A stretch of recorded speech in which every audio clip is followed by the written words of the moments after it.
સુરતના અમરોલી છાપરા ભાટા ખાતે રહેતી મહિલાનું રહસ્યમય મોત હત્યામાં પલટાયું છે તો પોલીસની પૂછપરછમાં પતિ ભાંગી પડ્યો હતો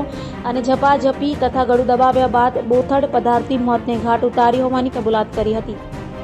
સુરતના અમરોલી છાપરા ભાટા વિસ્તારમાં એક 29 વર્ષીય મહિલા માયાબેન ઘનશ્યામ કુમાવતનું બાથરૂમમાં રહસ્યમય મોત નીપજ્યું હતું।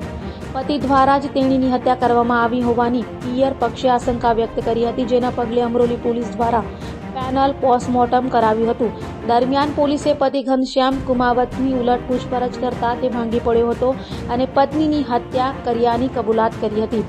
જેમાં ઝપાઝપી અને ગળું દબાવ્યા બાદ બોથડ પદાર્થથી હત્યા કર્યાની પ્રાથમિક તપાસમાં સામે આવ્યું છે। હાલ તો અમરોલી પોલીસે હત્યારા પતિની ધરપકડ કરી વધુ તપાસ હાથ ધરી છે। 3/3/2024ના રોજ કિરણ હોસ્પિટલમાંથી અમરોલી પોલીસ સ્ટેશનમાં એક અરજી લખાવવામાં આવી હતી કે માયાબેન કરી અને એક જે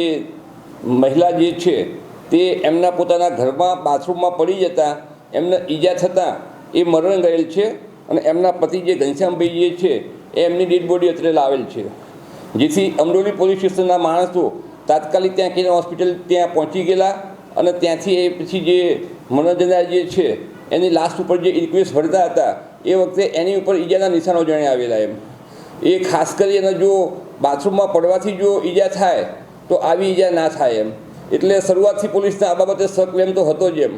દરમિયાનમાં ગઈકાલે સવારમાં આ કામે જે મરણ જનાર જે છે એના ફાધર મોતીલાલ છે એ ગઈકાલે ત્યાં પીએમ રૂમ પર આવેલા અને એમને પણ એમની દીકરીને જોઈ અને એમને પણ પોલીસને શક એમ બતાવેલો અને એમનું પણ કહેવું હતું કે આ જે મારી દીકરી માયા જે છે એ સાહેબ 1 તારીખે જ આ મારા જે જમાઈ જે છે એ સુરત લઈ ગયા છે અને એ બંને વચ્ચે ડિસ્પ્યુટ હતા આ જે ઘનશ્યામ જે છે એને બીજી છોકરીઓ સાથે સંબંધ હતો એવું એમનું કહેવું છે હાલ પૂરતું તો અને એના કારણે આ જે ઘનશ્યામે એની પત્ની માયાને મારી નાખી છે એવું પીએમ દરમિયાન પણ જણાઈ આવ્યું છે ખરેખર। અને ઘનશ્યામની પૂછપરછ કરી તો ઘનશ્યામે પણ એ ગુનો કબૂલ્યો છે કે મેં સવારમાં જે મારા પત્ની જે છે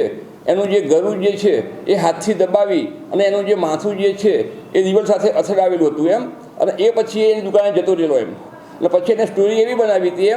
કે હું જ્યારે દુકાને ગયો અને મારો જે દીકરો જે છે લવીશ એને મારે દવાખાને લઈ જવો હતો એટલે હું ઘેર આવ્યો અને ઘેર આવીને મેં જોયું તો મારા પત્ની બાથરૂમમાં પડી ગયેલા હતા અને માથામાં લોહી આવેલું હતું એટલે મેં આજુબાજુમાં લોકોને જાણ કરી એટલે લોકો બધા આવી ગયા દવાખાને લઈ ગયા